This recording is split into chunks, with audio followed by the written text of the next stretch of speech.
마켓리더의 시선으로 글로벌 경제와 산업 트렌드를 체크하고 이걸 수익으로 연결해보는 시간, 고수의 선택 시간입니다.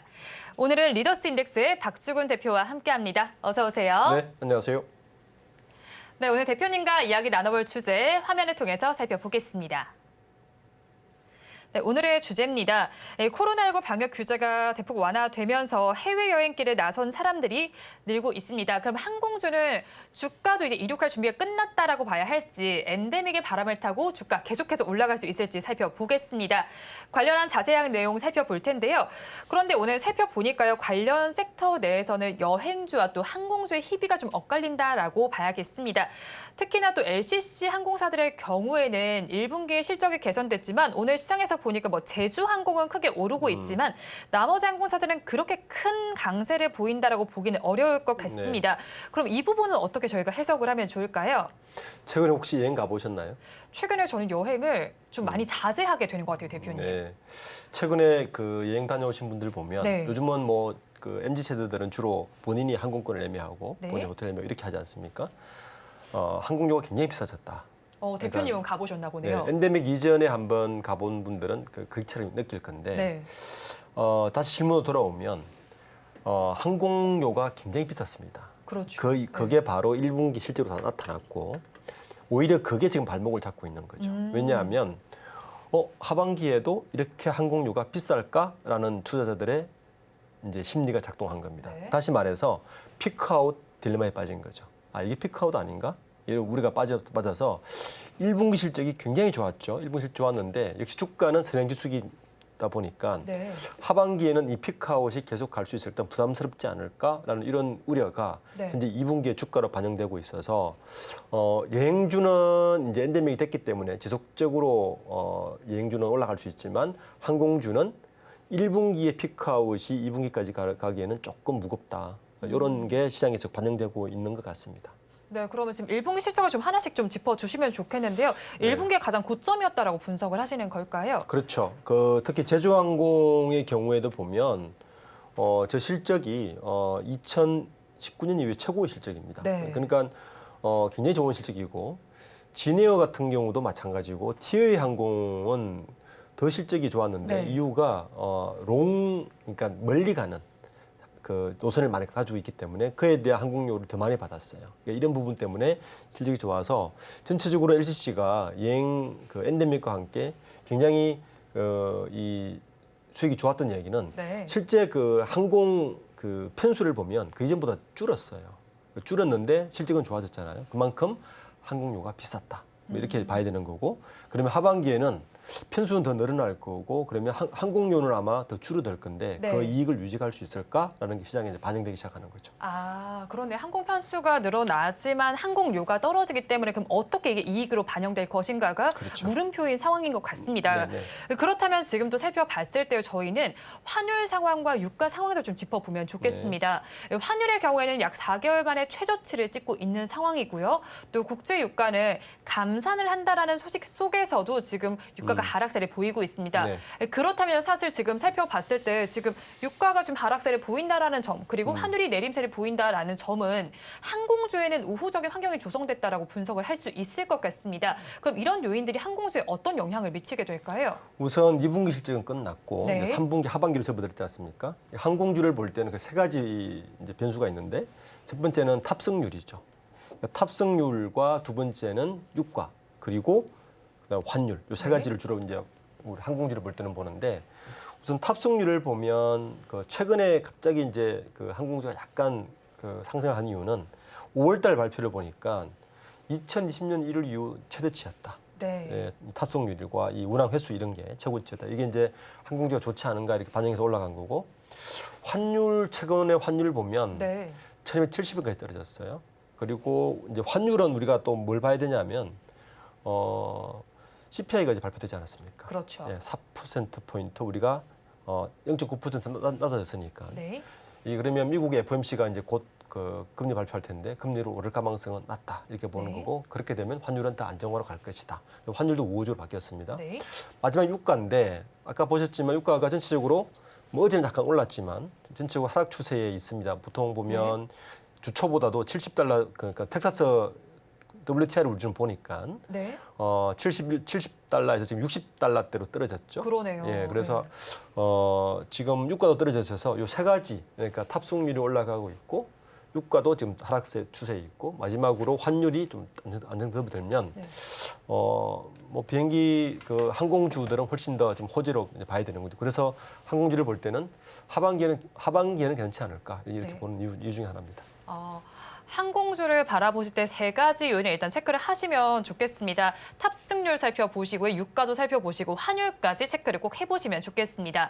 그렇다면 이번에 아시아나항공 이야기를 좀 해보도록 하겠습니다. 사실 아시아나항공 오늘도 지금 큰 강세다라고 보기는 어려울 것 같습니다. 어제에 이어서 오늘도 그러고 있는데 사실 아시아나항공의 경우에는 엔데믹 이후에도 인력을 충원하지 못하고 있는 상황도 있고요. 그리고 대한항공 합병 이슈도 있긴 한데 계속해서 지금 잡음이 나오고 있잖아요. 그러면서 아직까지도 심사 중인 상황이고 승인이 난 국가도 있긴 하지만 심사 중인 국가에서 아직까지 답변이 나오지 않고 있습니다. 그렇다면 이런 상황들을 저희는 어떻게 받아들여야 할까요?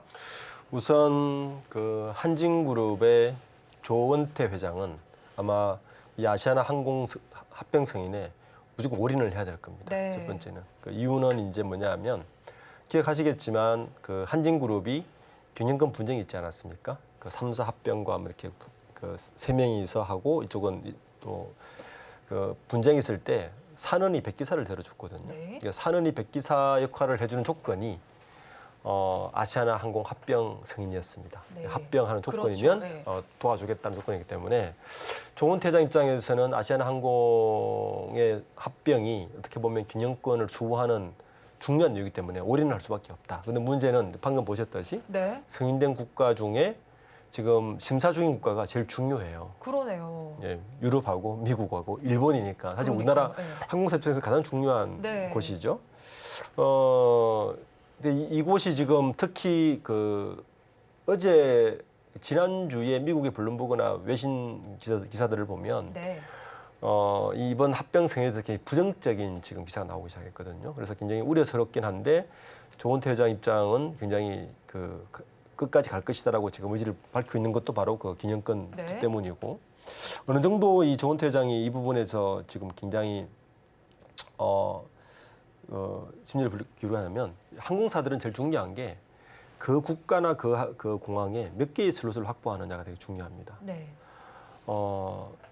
우리나라 공정위에서 너희들이 합병을 하려면 그 국가에 이 정도 슬롯은 너무 많아라고 하니까 사실 그 슬롯 하나 확보하기가 되게 어렵거든요. 그렇죠. 그 슬롯을 포기하면서까지 사실 들어와 있어서 그 정도 합병 의지를 이제 알 수 있는 부분이고 또 하나는 최근에 이제 엔데믹 끝나고 항공사들이 이제 운항이 늘기 시작하면서 다 네. 모든 항공사가 직원을 뽑고 있거든요. 유일하게 뽑지 않고 있는 곳도 아까 말씀하신 것처럼 아시아나인데 어느 정도 주느냐면은 엔데믹 이전에 2019년도에 9,155명이었어요. 네. 지금 8,200명입니다. 1분기 기준으로. 굉장히 한 1,000명 가까이 줄었죠? 줄었네요. 네. 전 늘지 않았어요. 그러니까 계속 9,100명에서 그 다음에 2020년에 8,900명, 그리고 2021년에 8,600명, 그다음에 작년에 8,300명, 올해는 8,200명이니까 계속 줄고 있어서 이 부분도 그 아시아나를 바라보는 약간 불안함으로 작용하고 있는 것 같습니다. 네, 일단 조원태 회장의 경우에는 아시아나 합병에 대해서 굉장히 모든 것을 걸어야 된다라고 말씀해 주셨고 아시아나 항공 측에서도 지금 이게 심사가 계속해서 연장되는 게 불안한 요인으로 작용된다라고 말씀을 해 주셨습니다. 그리고 역시나 엔데믹 이후에 인원을 충원하지 못하는 점도 불안한 요인인 상황인데요. 그렇다면 다시 또 LCC 항공들 이야기로 다 좀 넘어가 보도록 하겠습니다. 우리나라 주요 LCC 항공사들은 2분기에 조금 좋은 실적이 나올 것이다라는 분석이 나오고 있습니다. 이게 네. 이유를 살펴보니까요.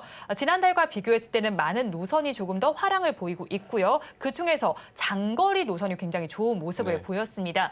거기에 중국인 관광객들도 우리나라에 단체 관광을 할 수 있다라는 이야기까지 나오고 있는데 그렇다면 LCC 중에서 이런 호재를 가장 많이 받을 수 있는 데는 어디라고 보시나요?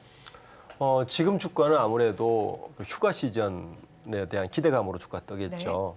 뭐 티웨이 항공이라든지 진에어, 제주항공 뭐 여러 가지 다 LCC 뜨고 있는데 네. 그 LCC 중에서도 잘 보면 이 장거리 노선을 더 많이 운영하는 곳이 네. 수익률이 좋아요. 그러니까 티웨이 항공이 그러면, 대표적인데, 그러니까 그 장거리라고 하면 뭐 최소한 5시간 이상 비행거리 이상, 그렇죠. 예, 거리에서 그 최근에 우리 보면은 일본이 훨씬 더 많았거든요. 네. 단거리지 않습니까? 그거보다는 좀 장거리로 가는 항공사들이 이 수익률이 훨씬 좋은 걸 보면 티웨이 항공사가 이 전략을 유지할 것 같고, 그래서 저는 그나마 LCC 중에서는 제주에어하고 티웨이가 조금 더 강세를 보이지 않겠나.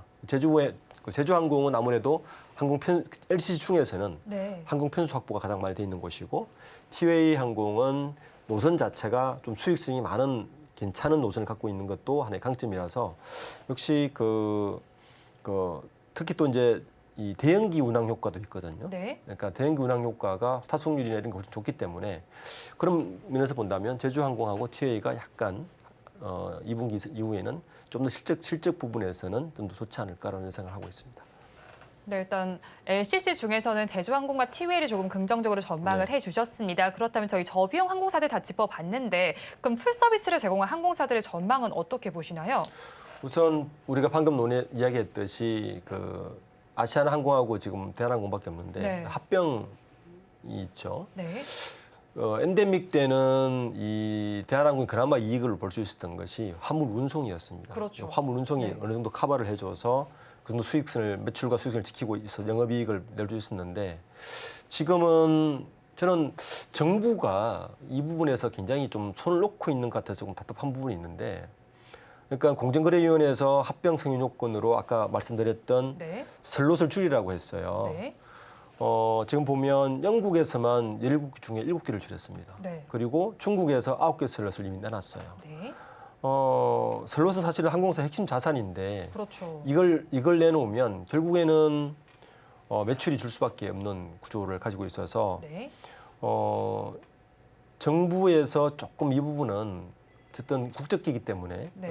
좀 뭔가를 조치를 좀 취해야 되는 거 아닌가라는 이야기도 있고, 지금 이 상태로 계속 국적기, 그러니까 대한항공, 아시아나를 계속 내놓는다면 네. 아마 한진에서 꿈꾸는 세계 10대 항공사로 가기에는 굉장히 어려울 수도 있습니다. 그러니까 너무 오래 가는 거죠. 네. 그러니까 합병을 빨리 승인시키든지 네. 아니면 빨리 다른 조치를 하든지 해서 경쟁력 제고 차원에서라도, 이제 본격적으로 시즌이 시작했는데 네. 엔데믹이 끝나고 시즌 시작하고 나서 이렇게 방치하는 것은 조금 우려가 스러운 부분이 있습니다. 네, 일단은 합병과 관련해서 정부 측에서도 나서는 것이 좀 좋을 것이다라는 입장을 제시를 해주셨는데요. 또 증권가에서는요, 항공과 또 여객 시장은 분기별로 실적이 좀 극명하다라고 진단을 네. 하고 있습니다. 그럼 엔데믹 시대에서 하반기에 항공시장 재편될 것으로 예상이 되고 있는데요. 그렇다면 저희는 하반기에 항공주에는 어떤 투자 전략을 가져가면 좋을까요? 우선 저는 LCC를 먼저 우선으로 우리나라 네. 입장에서는 보는 게 맞다. 중국 관광이 늘 거라는 건 아직까지 약간 불안한 게 있고, 좀 보시면 알겠지만 국제 정세가 만만치 않다. 네. 중국 정부 입장도 중국 관광객 본격적으로 푸는 거는 아직 시기상조인 것 같아서 그런 부분은 좀 염두에 둬야 되고, 제가 아까 말씀드린 대로 LCC 중에서도 장거리 노선을 누가 많이 운영하고 있는지에 대한 포인트. 네. 예. 그리고 누가 대형 항공기를 많이 가지고 네. 대형 항공기를 많이 운항하는가에 대한 포인트. 이 두 가지 포인트로 LCC에 대한 옥석 가리기를 해서 3분기에 투자를 하는 중요한 기준으로 가져가면 어떨까 합니다. 네, 일단 LCC 살펴보실 때는 장거리 노선을 얼마나 많이 운행하고 있는지, 그리고 대형 항공기를 얼마나 소유하고 있는지를 살펴보시면 좋겠는데, 그렇다면 앞서서 말씀해 주신 티웨이 항공과 제주항공이 이런 측면을 많이 충족한다라고 보시는 거죠? 네, 그렇죠. 아무래도 그 두 항공사가 이 두 가지 측면에서 보시면 알겠지만 1분기도 실적이 좀 좋았던 이유가 네. 그것 때문이거든요. 네. 이런 실적 정세는 어쨌든 하반기에도 저는 이어질 거라고 보고 있습니다. 근데 앞서서 또 말씀해 주셨을 때 여행주와 또 항공주가 다르게 나타난다라고 말씀해 주셨는데, 그렇다면 여행주 지금은 활짝 웃고 있지만 이 실적 계속 개선되는 게 하반기까지도 이어질 수 있을까요? 그렇죠. 여행에 대한 니즈는 계속 눌러왔던 상태이기 네. 때문에 하반기에는 아마 계속 그 니즈가 계속 나올 것이고, 그에 따른 항공주는 사실은 약간 한 스텝 뒤에 따라가는 게 항공주거든요. 네. 그러니까 여행주는 어느 정도 갈 것이고, 항공주는 3분기 실적을 2분기 실적을 조금 낮을 수 있습니다. 3분기 실적이 분명히 좋아질 거기 때문에 실적 위주로 가면 4분기까지 본다면 항공주는 한 스텝 뒤에 따라가는 것도 좋은 전략으로 봅니다.